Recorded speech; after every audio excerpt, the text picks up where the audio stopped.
reporting on the games you love by people who love to game. The MMO Reporter Network.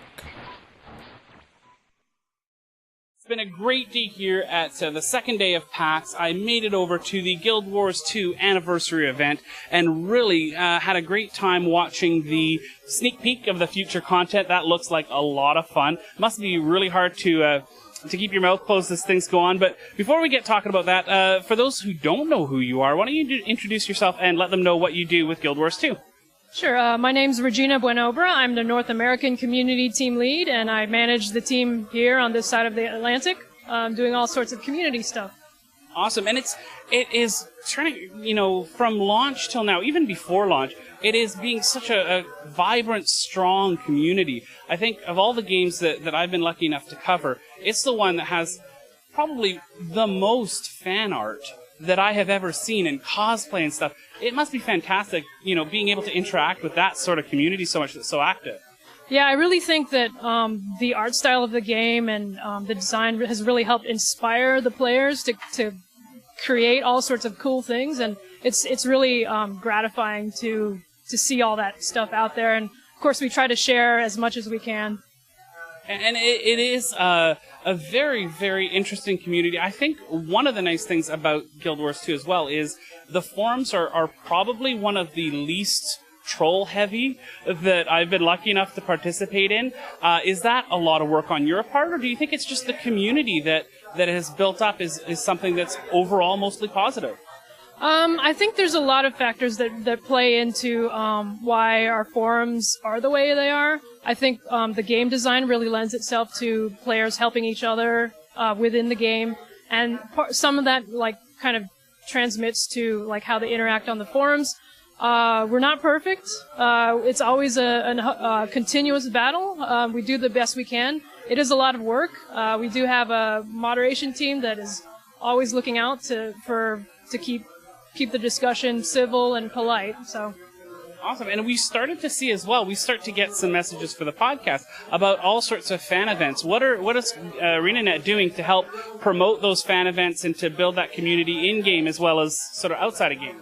So we're always on the lookout to promote on social media any kind of in-game fan events. So we kind of have our ear to social media. We also have a sub-forum that's specifically for in-game events where players can post about those events. We keep an eye out on on Tumblr and all these other channels to see if there's anything that we can, kind of get more visibility on. And fans are always welcome to bring those events to our attention. Now, have you ever jumped into any fan events incognito without the ArenaNet tag on and just to check out what's going on? I've actually participated with the tag on. Sometimes I'll go in there first without the tag on, and then I'll hop in there with the tag on. But it's always interesting to hear people talk about things. Usually, the tag doesn't really stop them from giving their opinions, which is great. We have a really passionate fans. So. Awesome. Do you have any fan events that jump out in your mind that really are you think are models for other fans to try to recreate in game?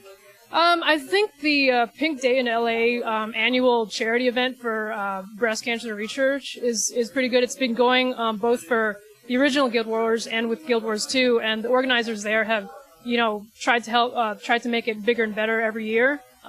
So that's probably a good example of community coming together and helping each other to make a cool in-game event successful.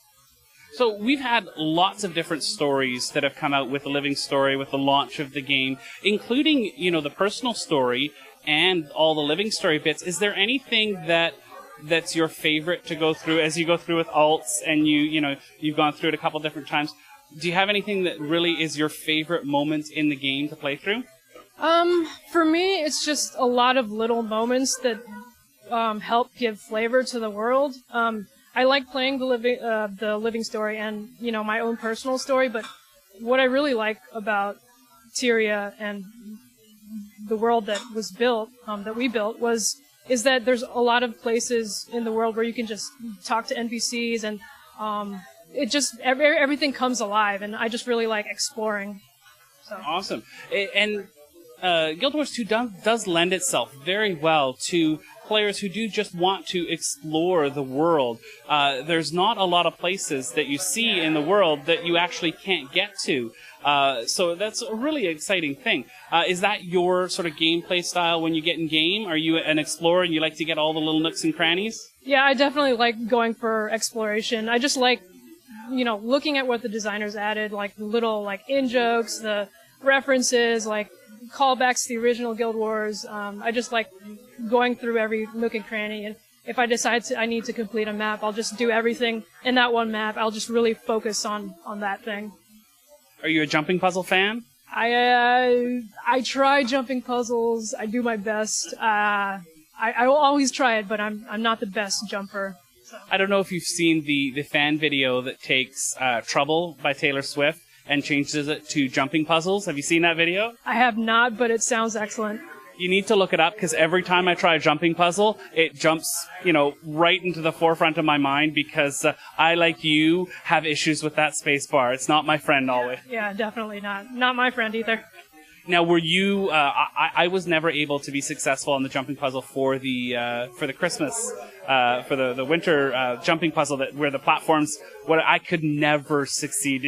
Were you lucky enough to make it through? No, I didn't. And for the Halloween jumping puzzle, the Mad King's Talk Tower, I was in there for 3 hours trying to do it, but I could never do it. I love trying, but I had to cut it off at one point. At one point, you just, you're loving it, it's there, but you're getting frustrated, and it's not because it's bad design. It's not. You're just frustrated with yourself. Yeah, exactly. It's a skill issue for me. So. Absolutely. Now, with the addition of the looking for group tool, do you think for you, because I know as a community manager, you're always jumping onto the forums, social media, all that stuff, so you must have some pretty sporadic playtimes as well. Do you think that's going to help you get into the dungeon content more? I think so. My guild, they all have different priorities, so I anticipate that the LFG tool is going to help me if I want to do something that the rest of my guild doesn't want to do, so I'm looking forward to it. Awesome. Now, without giving any details, no spoilers here. We don't want to spoil anything. Is there, you've got an insight into the upcoming content and everything. Is there one thing that you're looking forward to, and not the next update, but that you see a couple down the road, without saying, is there something that just you wish it would come out tomorrow? I'd really like to see what Scarlet has up her sleeves. There's some interesting stuff going on in the future, and I'm really looking forward to what players think about it. Awesome. Well, thanks so much for spending the time. A great event here, great anniversary day for Guild Wars 2, and thank you for everything that you've done in the past year for Guild Wars 2. Thank you very much for having us.